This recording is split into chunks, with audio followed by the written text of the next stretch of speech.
Entonces yo les doy la bienvenida a todos ustedes a esta aventura fabulosa que es el Tarot de Marsella.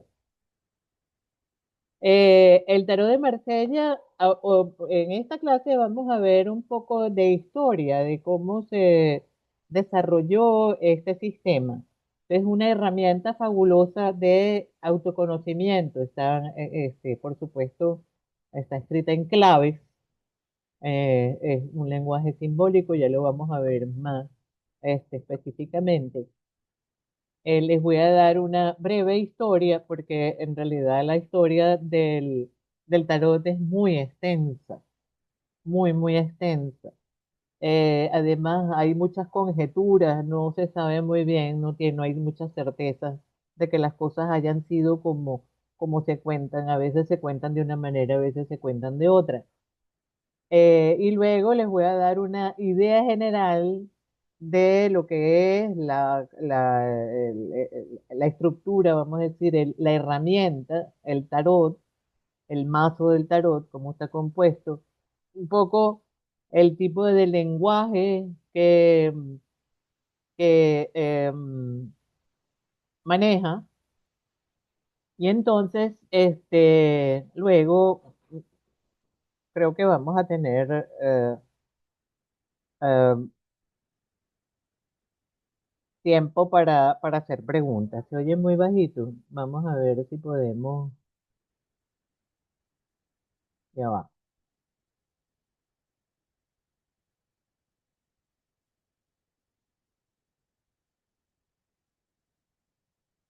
Pero tengo el micrófono al máximo. Am, ¿Será que me acerco más? Así me escuchan mejor.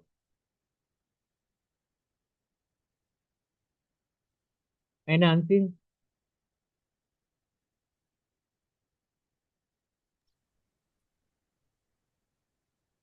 si pudieras ponerte unos audífonos sería fantástico, Nancy, porque tengo el micrófono a máximo volumen. Intenta ponerte unos audífonos, ¿sí? Ok, entonces, vamos a compartir.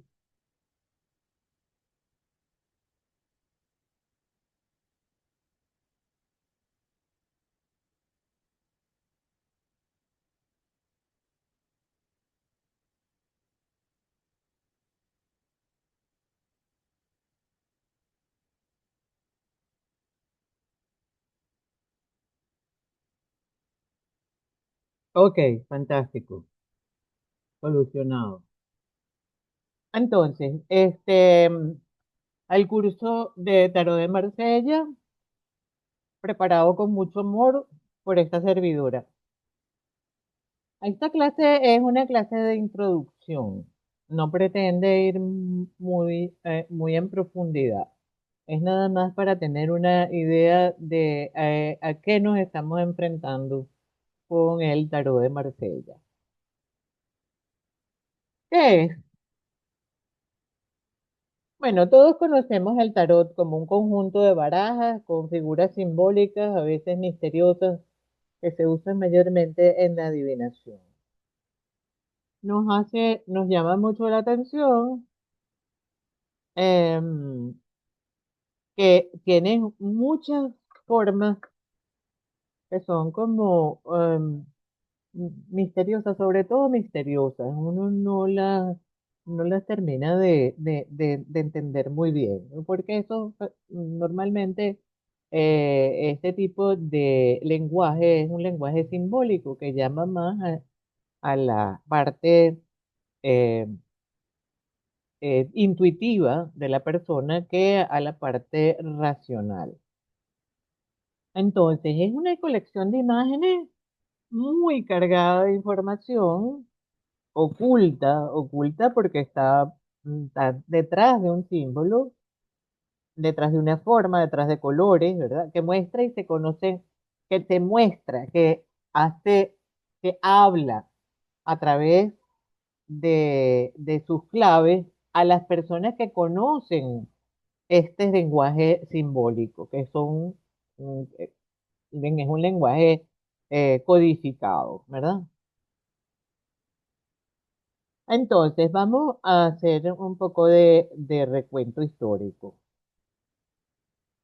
El tarot que ha llegado hasta nosotros, a nuestros días, tiene una historia que se pierde en la noche de los tiempos. Hay antecedentes extraordinarios, muy sorprendentes de las cartas de tarot. Por lo menos, pues este que estamos viendo aquí, por ejemplo, son unas cartas chinas. Bien, vamos a hacer una muy resumido e incompleto paseo por esta historia, fascinante y muy extensa.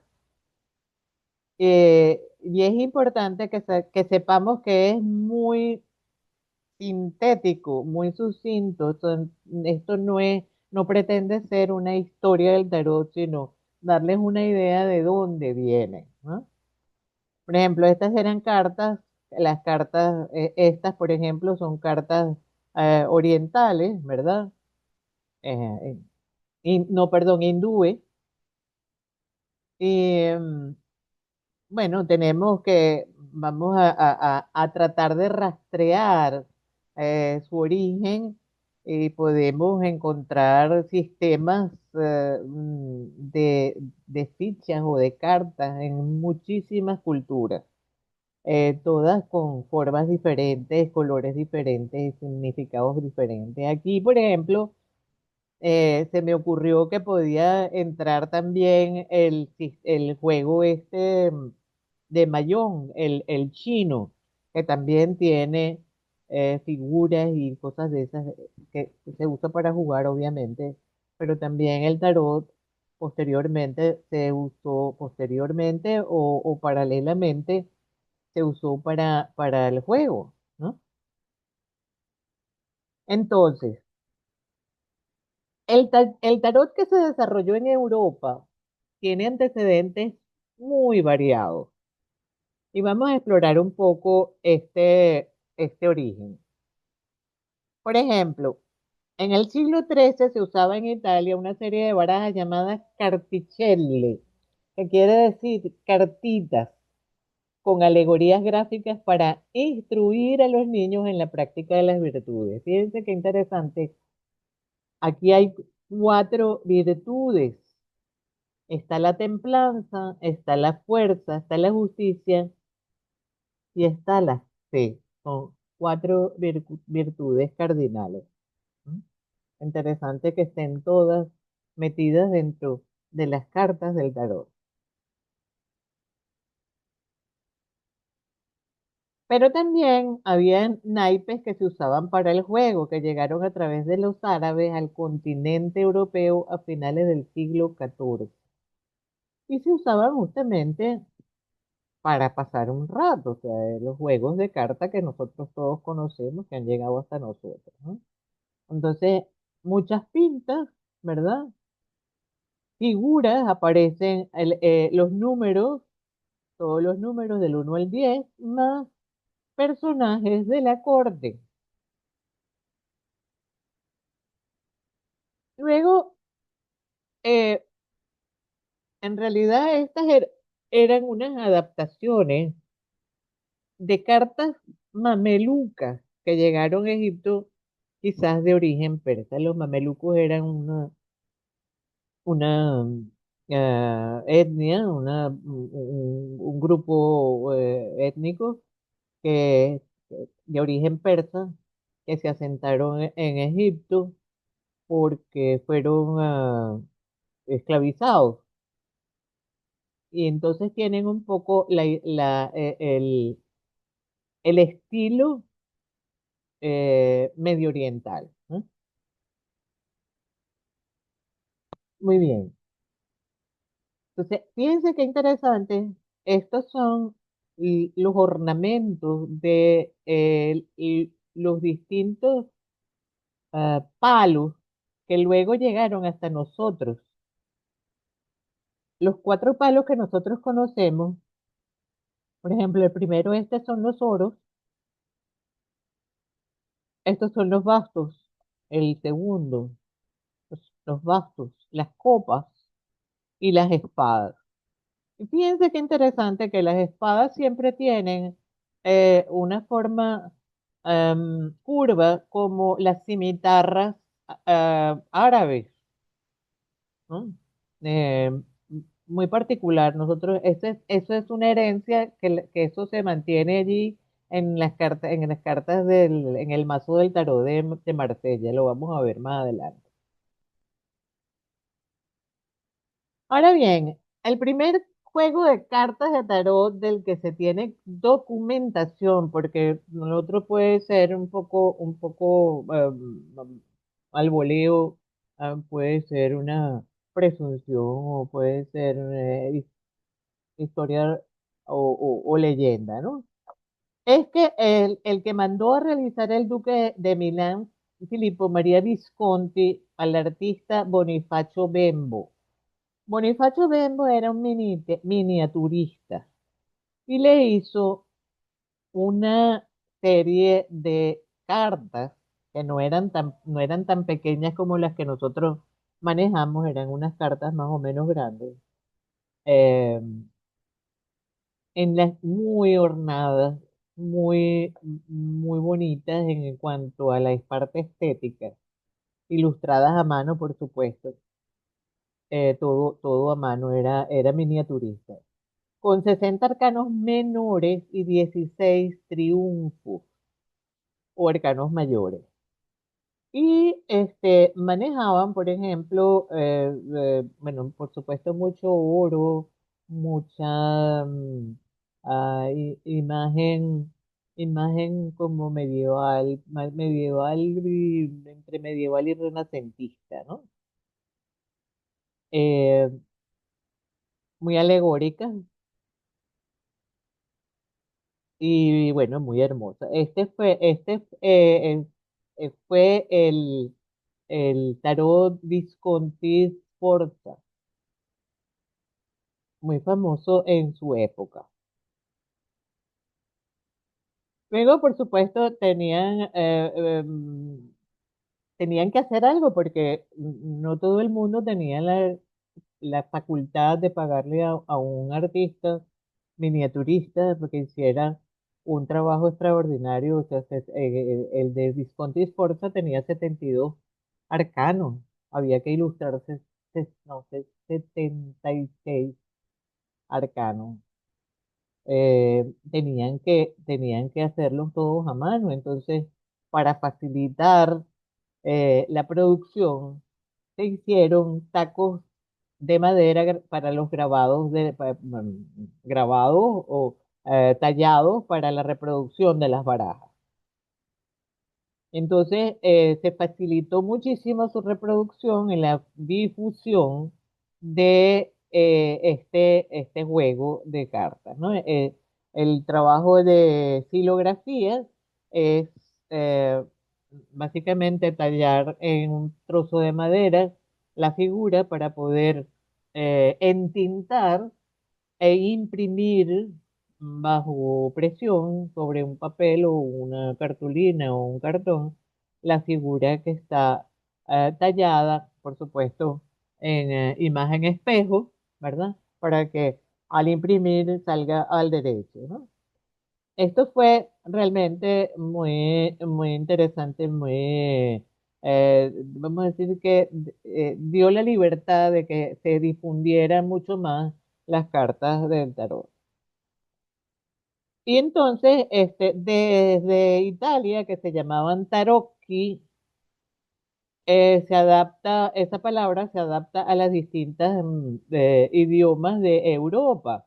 Entonces, en Alemania se llama tarot y tarot en Francia. Luego, hay una cosa bien interesante porque después de la conquista de Milán por parte de Francia, eh, se difunde en Europa el uso del tarot y pasa por un periodo de transformación que dará como resultado muchísimos estilos de tarot, pero siempre tratando de mantener el, el estilo, por lo menos el simbolismo de las figuras. Quizás no con los colores que nosotros conocemos hoy en día, pero viendo el simbolismo de las figuras, vemos que se relacionan mucho todo. eh, por supuesto, se transforma también con los estilos y las estéticas predominantes de la época, ¿verdad? Se le agregan colores, pero el más famoso y el que se difundió más de todos fue el tarot de Marsella. Tarot de Marsella, las cartas más antiguas del tarot de Marsella que se consiguen, o sea, que se han conseguido, son del año 1650. Por ejemplo, el tarot de Visconti no está completo. No está completo vamos a decir, el original. Claro, los príncipes y los duques de ciudades-estado, porque en aquella época las ciudades eran estados, encargaban a artistas miniaturas de sus propias barajas. No sé, por ejemplo, aquí está Francesco Sforza, duque de Milán, que también mandó a hacer su propio tarot. eh, Hubo también otros duques, por ejemplo, eh, bueno, era muy común en realidad predecir, tra- jugar a la adivinación del futuro en las cortes, ¿no? Entonces, siempre había alguien con un juego de cartas haciendo sus malabares. Entonces, era bueno, una manera de pasar el tiempo, de divertirse y quizás no tanto de divertirse solamente, ¿no? Y por supuesto, esto se popularizó a través de los gitanos. Los gitanos agarraron esta herramienta y se apoderaron de ella y bueno, a través de sus artes adivinatorias, su capacidad de leer las manos y las cartas, se fue difundiendo esta particularidad. En 1540 apareció el primer tratado escrito de interpretación del tarot, escrito por Francesco Marcolino para el duque de Ferrara. Este es muy divertido porque es como un manual, eh, da el significado de las cartas, sobre todo aquí, todas las páginas estas están como marcadas por los arcanos menores y luego las combinaciones que dan entre ellos, de dos en dos. ¿M?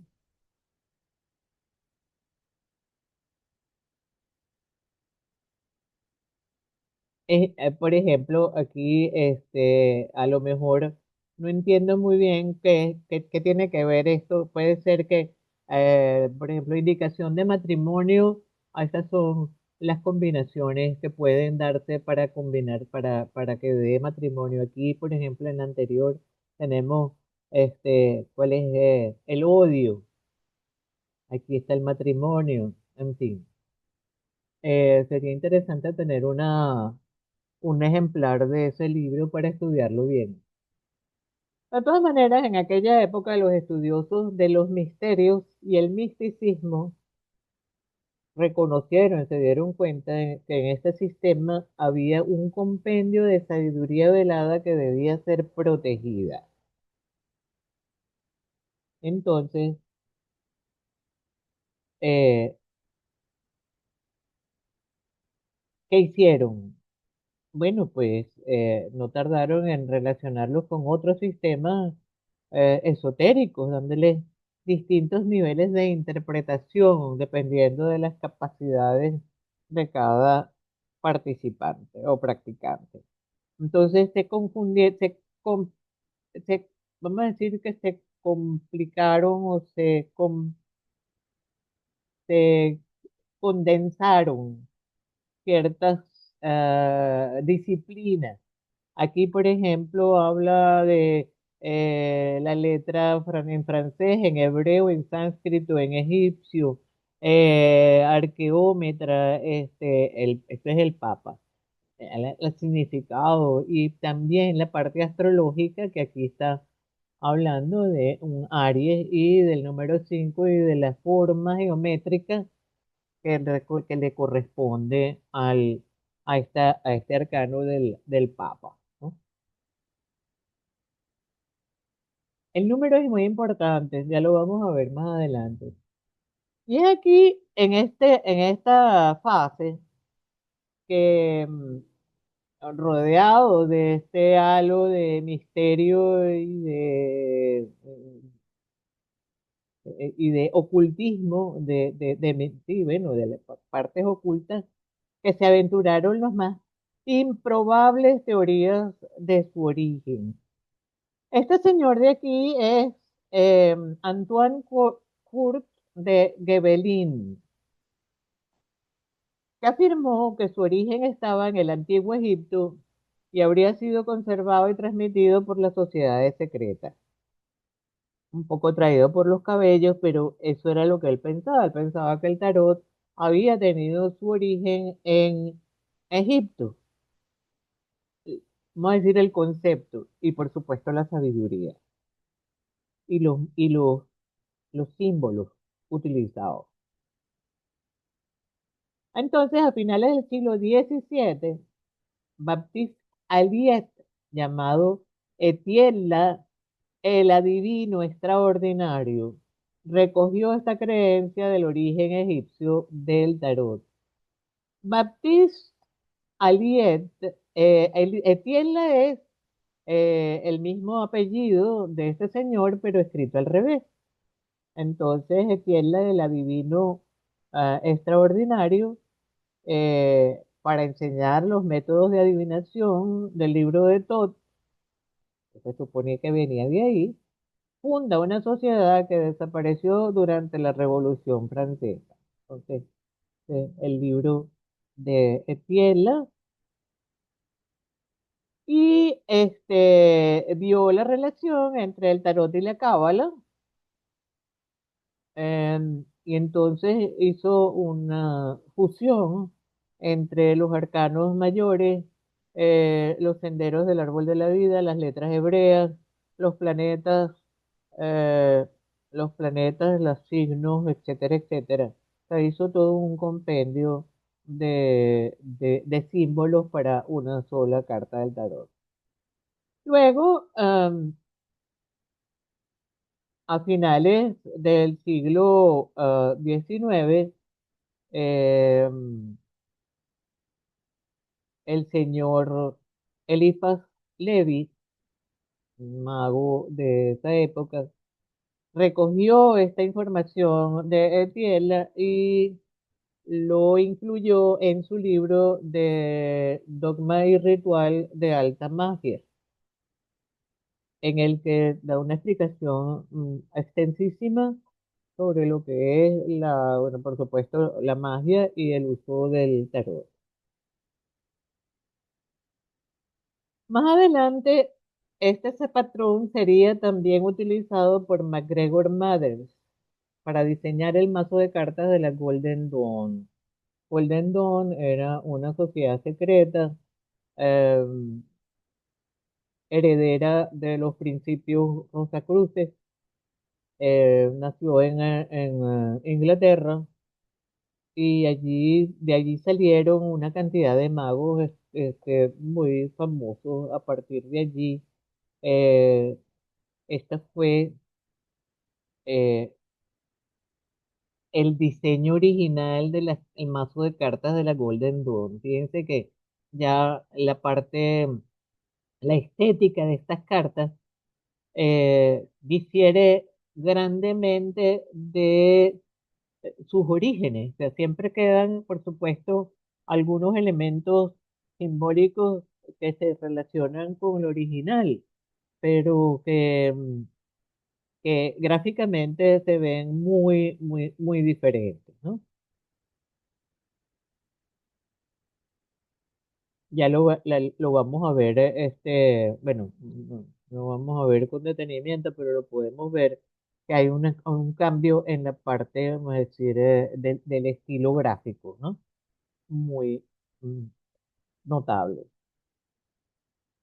Por esa misma época se publica el tarot cabalístico para uso de Oswald Wirth, que es un Rosacruz y masón que propone un origen cabalístico medieval del tarot en contraposición al origen egipcio. Es decir, habla más bien de eh, de un origen caballeresco, ¿verdad? Porque caballeresco y por supuesto de, ¿cómo se llaman? De sociedades secretas, de cofradías, básicamente, ¿no? Entonces, Oswald Wirth, diseña un tarot para su propio uso. No estaba muy complacido con el tarot de la Golden Dawn. Entonces, él u- usa el tarot, el propio tarot, para hacerlo él mismo. Entonces, aquí tenemos una idea de cómo es el tarot de Wirth, que sí vuelve un poco a la gráfica tradicional del tarot de Mercedes, ¿no?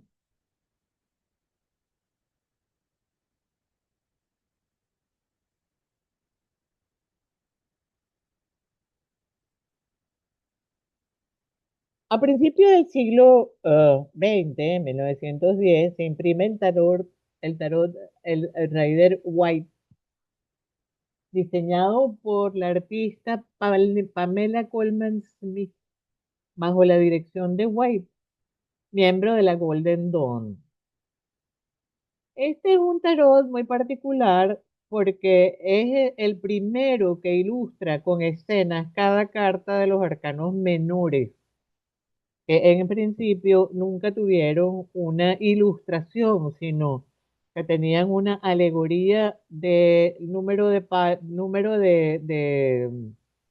elementos para cada carta, para cada valor numérico del palo al que pertenece, ¿no? Entonces, Pamela Coleman Smith hizo un trabajo titánico, ilustrando cada una de las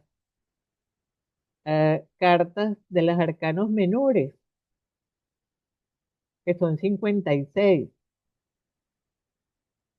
Hace unos días estaba leyendo una historia de esta artista que fue, bueno, hizo este trabajo extraordinario.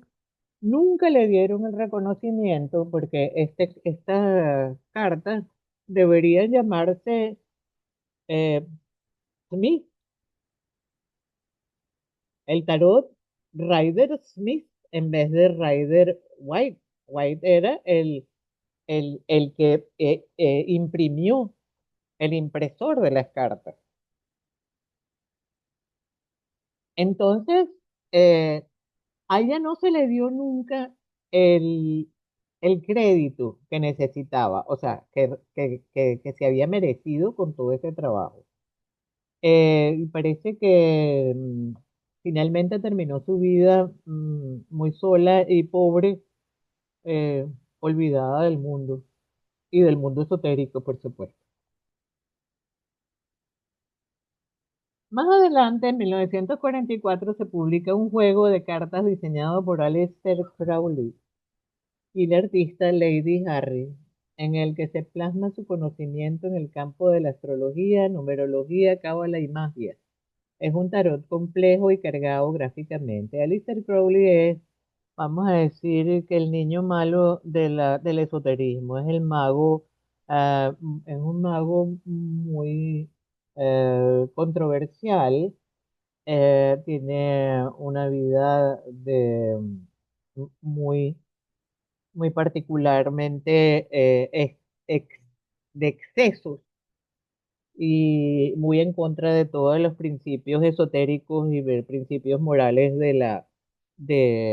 bueno, que se supone que debe llevar una persona que esté en la búsqueda de ciertos conocimientos. Aquí está él. Eh, la historia documentada del tarot se entrelaza con los mitos de las escuelas esotéricas. No hay hechos oficiales ni inequívocos. Cada quien puede sacar sus propias conclusiones. Lo cierto es que este sistema simbólico se presta a muchas interpretaciones gráficas creativas de diferentes estilos que podemos encontrar en muchos otros mazos de cartas. Yo creo que todos los artistas tienen ganas de ilustrar un tarot. Adrián, el tarot de Adrián está mezcla ciertos elementos eh, muy gráficos, muy geométricos, incluso con elementos fotográficos. El tarot d'Art Nouveau, inspirado justamente en el estilo de la arte del Art Nouveau.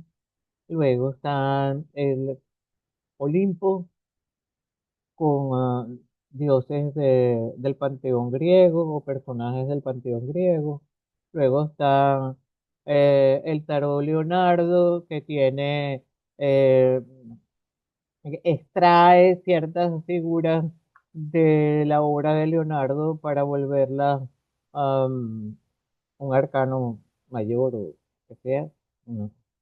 Luego está el tarot de Osho, que es otra cosa completamente distinta, que no tiene mucha relación con el tarot,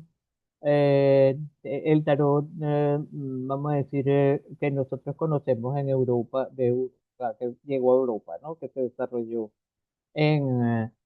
con el tarot de Marsella en adelante. De todas maneras, creo que es muy importante profundizar en el lenguaje simbólico que nos ofrece uno en particular, para que este lenguaje adquiera realmente un significado que nos hable con toda su sutileza. En este curso, lo que haremos es utilizar el tarot de Marsella. Em, en mi opinión, muy personal, su síntesis gráfica nos lleva más directamente al significado del mensaje que nos quiere transmitir el oráculo. Cuando nosotros conocemos todos los elementos simbólicos, lo vamos a ir viendo con muchísimo más detalle más adelante. De todas maneras, la historia y la evolución del tarot a partir de aquí sigue su rumbo, pero nos desprendemos acá. Yo creo que esto es una abuelo de pájaro de lo que puede ser la trayectoria del tarot, pero los invito a explorar lo que se ha escrito y puesto en video. Hay muchísima información sobre esto. Y quien quiera saber más acerca del tema, les voy a dejar un enlace. También les puedo mandar a todos vamos a decir, la guía, la parte escrita de esta presentación. Se la puedo enviar con todo gusto para que la tengan a mano en esa presentación, en esa guía PDF. Hay unos enlaces a páginas y a videos que pueden seguir para investigar más. Este, por ejemplo, es de una página que se llama Revelando el Velo en YouTube, que yo se los recomiendo para los que les gustan los temas de ocultismo y las cosas místicas y todo lo demás. Tiene unos informes extraordinarios. Es un personaje muy estudioso, no se le ve la cara, pero tiene unos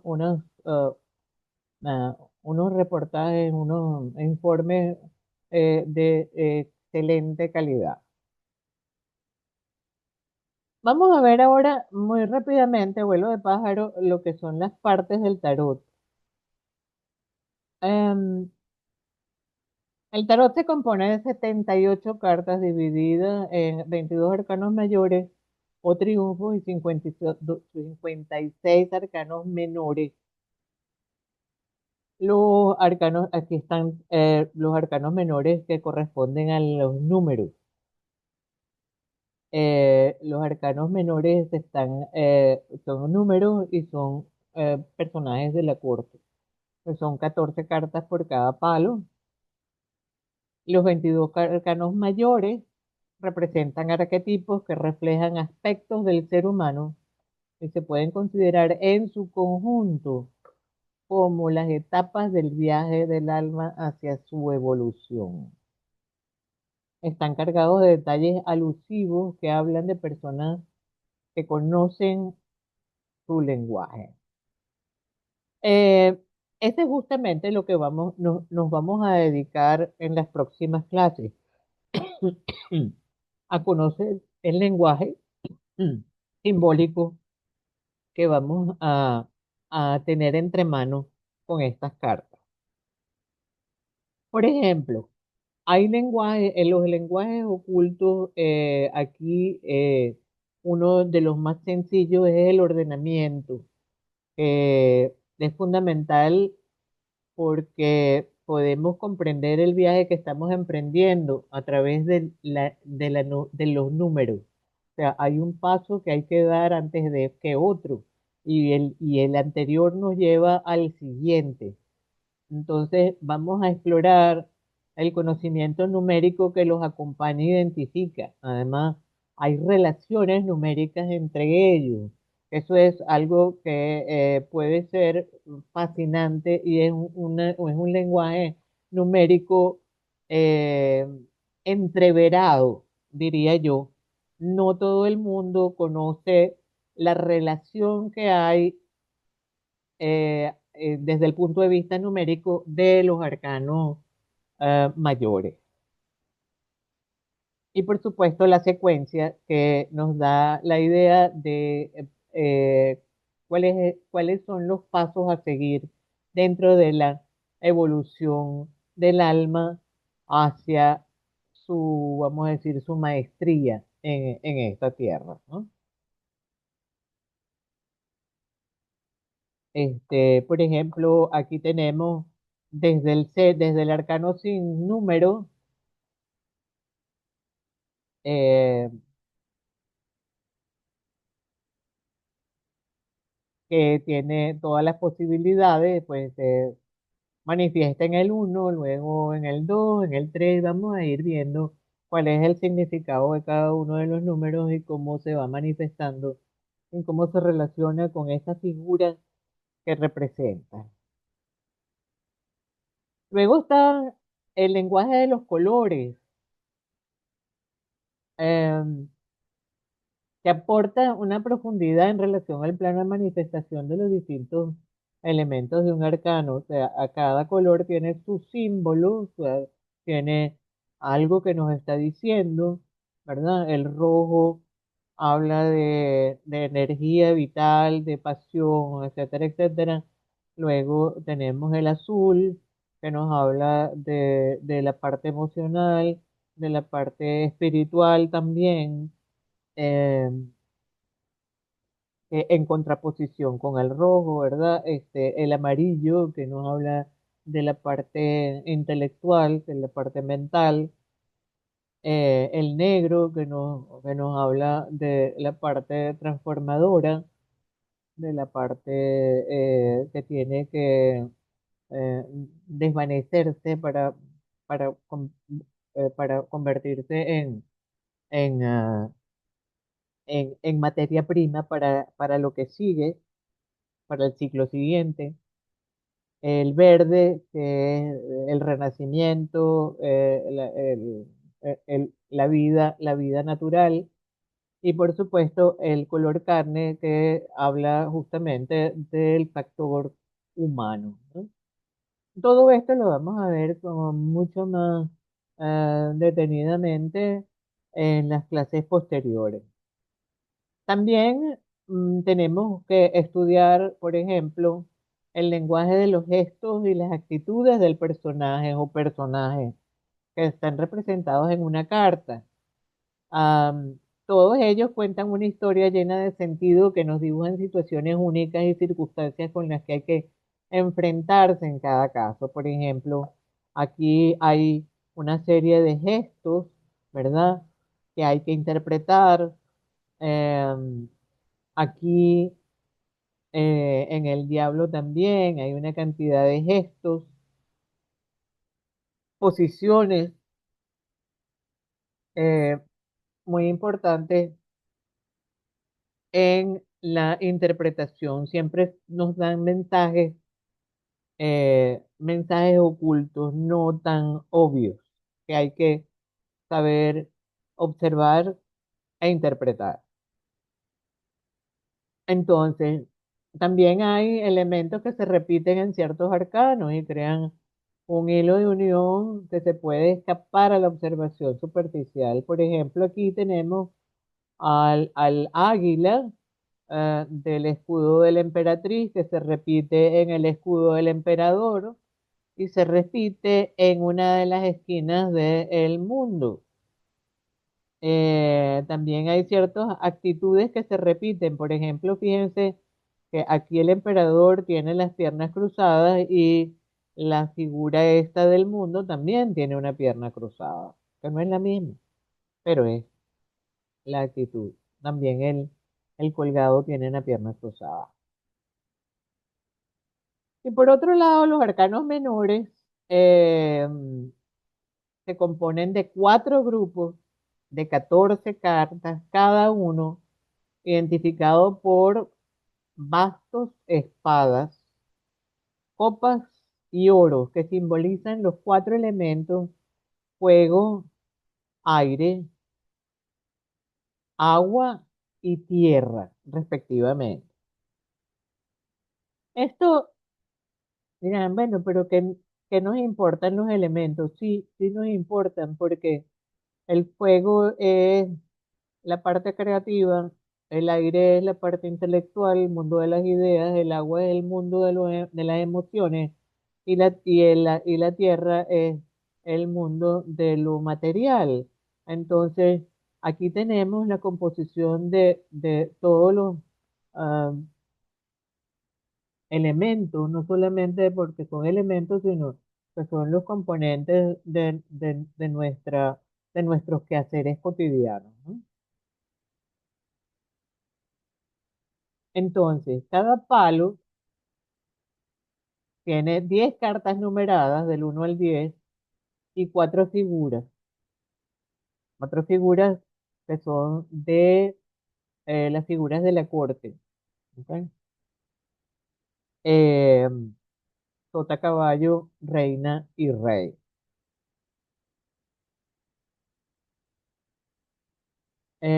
Los arcanos menores son los que se utilizan mayormente para consultas cotidianas y nos hablan de cosas mundanas, personas, situaciones y eventos de la vida diaria.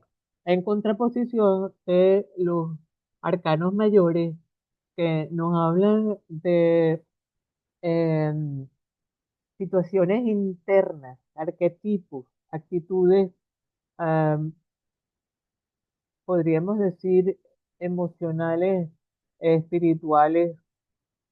Claro que nos hablan también de circunstancias externas cuando están aplicados a, a ciertas preguntas.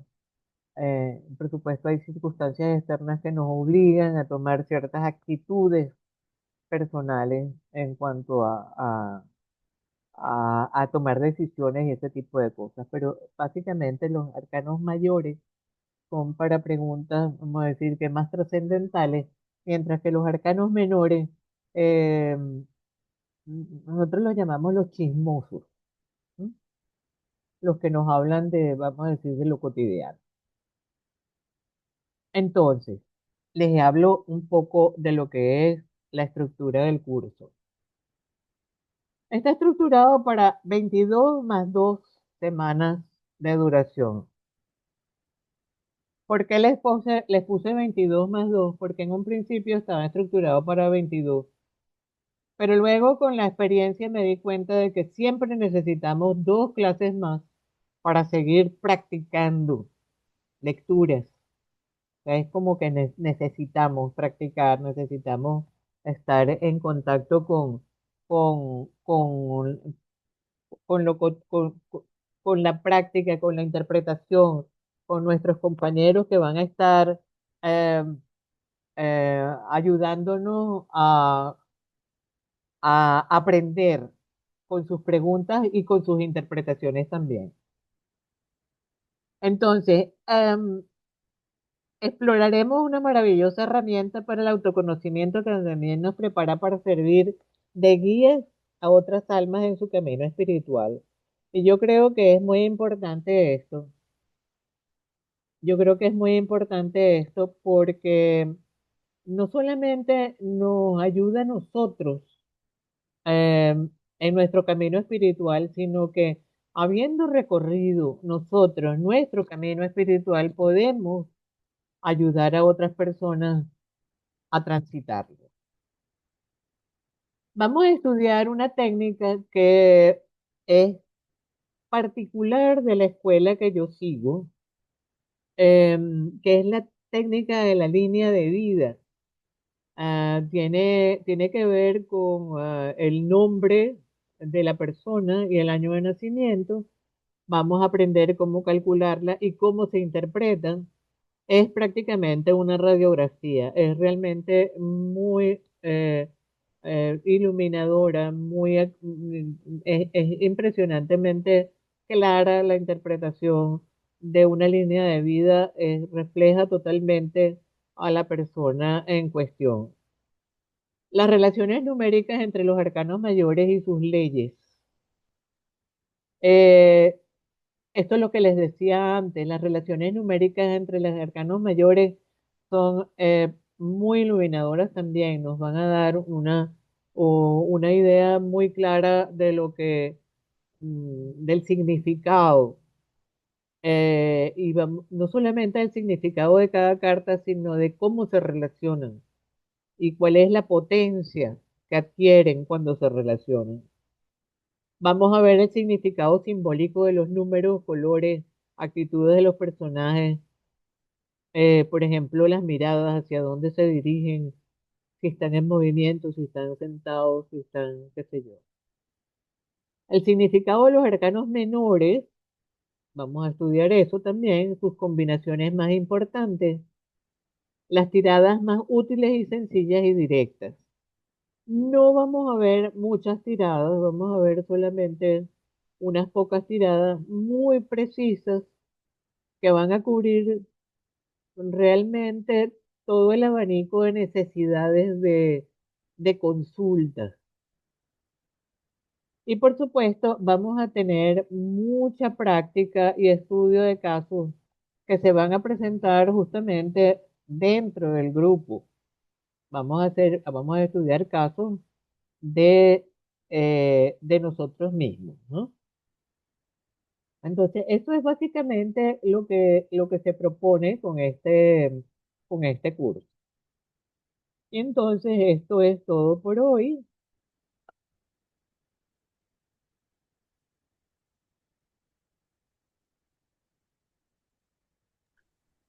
Patricia, gracias Cuenta. por esta clase. ¿Me podrías decir si tenemos que comprarnos el tarot? Como dices, ¿Me podrías decir si tenemos que comprarnos el tarot? sí, Ok, sí, porque yo tengo el de White. sí, me lo ¿Está imagino. bien? ¿Está bien ese o tengo que comprarme el de Marsella? El de White no te va a dar el mismo simbolismo. Es Ok, muy, ok, es muy importante que tengas el tarot de Marsella. perfecto, gracias. Era esa mi duda. Bueno, ya los tienes ahí, Bueno, es verdad. Sí, pero no es lo mismo. ¿viste? Mejor. Que era bueno Sí. que quedaran ahí. Ah, ok, son esos. Sí, Ah, bueno, si me permites agarrar uno.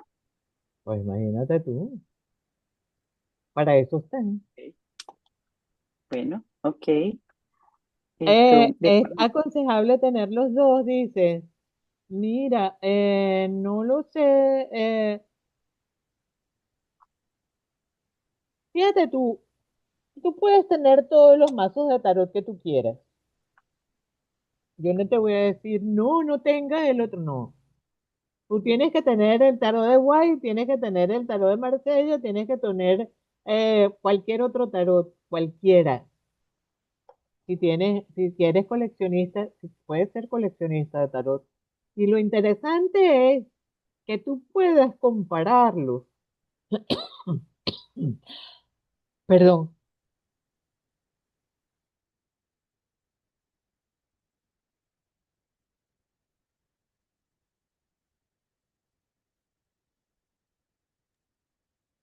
¿por qué es bueno compararlos? Bueno, nosotros vamos a utilizar un sistema simbólico basado en el tarot de Marsella, que para mí es el original. O sea, vamos a decir el que mantiene más pura la tradición simbólica, el lenguaje. Entonces, si nosotros tenemos, si vamos a estudiar un tarot, que va a ser el tarot de Marsella, es preferible tenerlo. Yo les aconsejo que usen el tarot de Marsella normal, no el de Jodorowsky, porque el de Jodorowsky, a pesar de que es muy interesante tenerlo también, eh, no tiene los mismos colores que vamos, ajá, exacto. Tiene, le agregaron mucho azul celeste a ese tarot de Jodorowsky. El tarot de Marsella normal em, es como mm, más escueto, más sintético. ¿Ok? Hay muchas impresiones del tarot de Marsella y No se te escucha. son diferentes.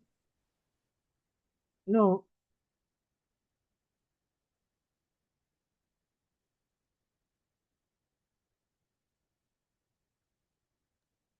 Ahora, un ¿me escuchas? poquito, muy Ok. bajito. Bueno, hay muchas imprentas, vamos a decirlo, del tarot de Marsella también. Hay unos que vienen con los azules que son oscuros, casi índigos, Es otros verdad. que los colores son más celestes. Son diferentes casas de imprenta. Entonces, Sí. no sé si hay una en especial para ordenar, pues. Ajá.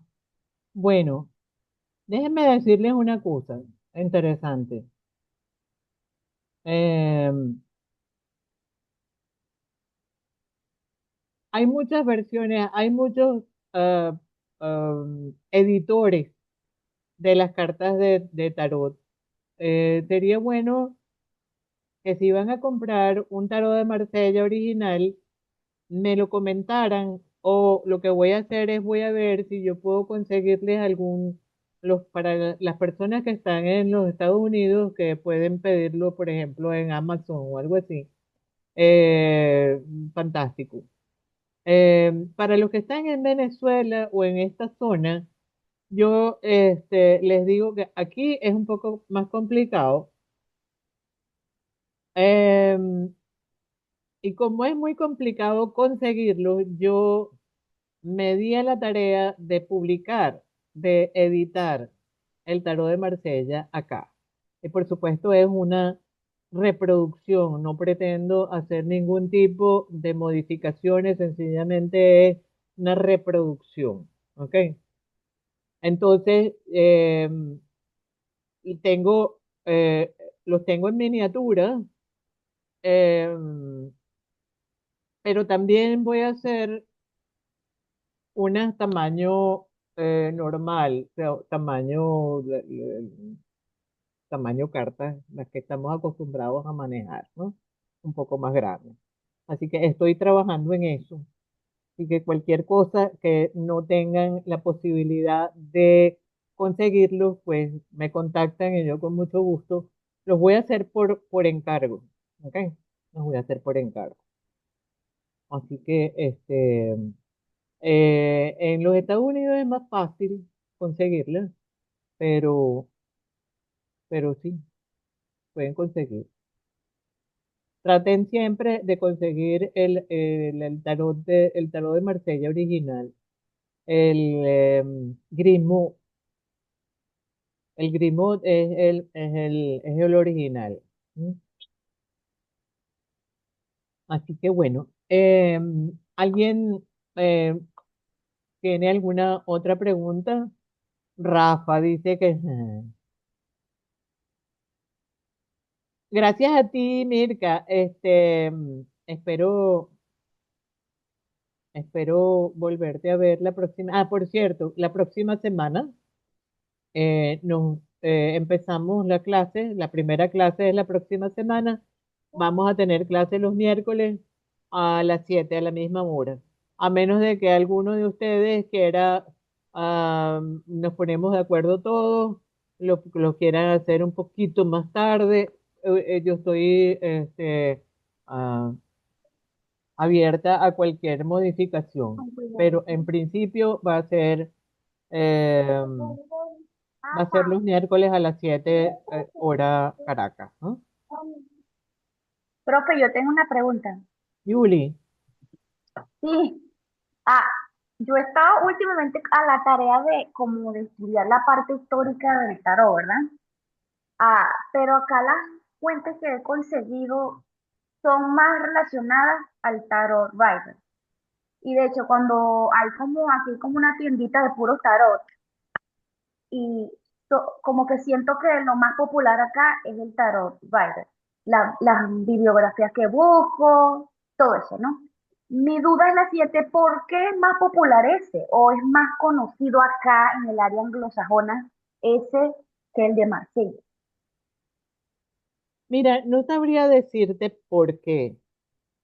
Claro, em, yo me imagino que la imageneología de las cartas de los arcanos menores es mucho más atractiva que la parte geométrica de los arcanos menores del tarot de Marsella. El tarot de Marsella tú necesitas em, conocer bien el símbolo, necesitas conocer, meterte dentro de la parte simbólica, no solamente de los elementos, sino de los números, de cómo está dispuesto todos los elementos dentro de la carta, etcétera. En cambio, el tarot de Rider lo que hace es que te da una imagen, o sea, un tipo todo clavado de espada. como un cómic, prácticamente. Una Eh, lectura de cómic. Ajá, exacto. Entonces, te da una imagen, pero además de darte una imagen que te da la idea de lo que significa, pero te la encasilla. Sí. Te la encasilla porque ese señor todo clavado de espada, a lo mejor con otra carta que tenga al lado, cambia completamente de significado, pero te va a quedar psicológicamente un señor clavado de espada. ¿Me explico? O qué sé yo, o una persona pidiendo limosna. O sea, ¿por qué pides limosna? Está bien, ese es uno de los significados de las cartas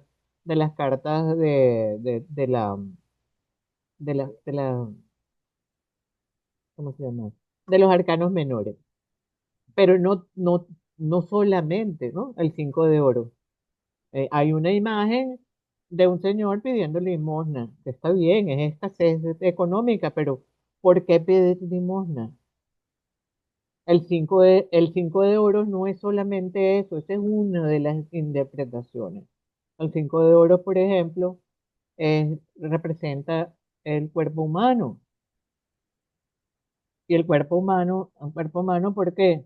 Ahí está, tú puedes ver la salud de una persona. Cuando sale el 5 de oro, tú ves que te está hablando de salud. No sé, en la carta de Rider no te va a decir eso, te va a decir solamente una escasez económica. Entonces, es más fácil leer una escasez económica o un señor atravesado de espada o qué sé yo. No necesitas estudiar más. Yo creo que por eso hay una tendencia a buscar esa facilidad de interpretación. Me parece a mí. Esa es mi opinión. A lo mejor me equivoco, ¿sabes? A lo mejor me equivoco. Pero bueno, ese es el, en fin. ¿Alguna otra pregunta que tengan, por favor? Todo esto entonces lo vas a tener grabado, va a estar Sí, todo grabado y sí. vas a tener todo en YouTube después. O Todas las clases quedan grabadas, todas. Las clases ya a partir del próximo miércoles van a ser privadas, es decir, van a estar montadas en YouTube, pero solamente los que tienen acceso a los que están invitados a verlos van a poder acceder a ellas. ¿Ok? No van a ser videos públicos, sino van a ser videos privados. ¿Mm? Profe, que Felipe la quiere saludar, dice. Hola, muchacho lindo. Además de la verdad. Pero dile hola.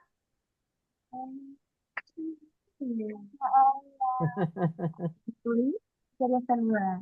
Que le quiere mostrar lo que están haciendo. ¿Sí? ¿No? Dile, ya estoy más grande. Está muy bien. Hola, bello. Bueno, pues entonces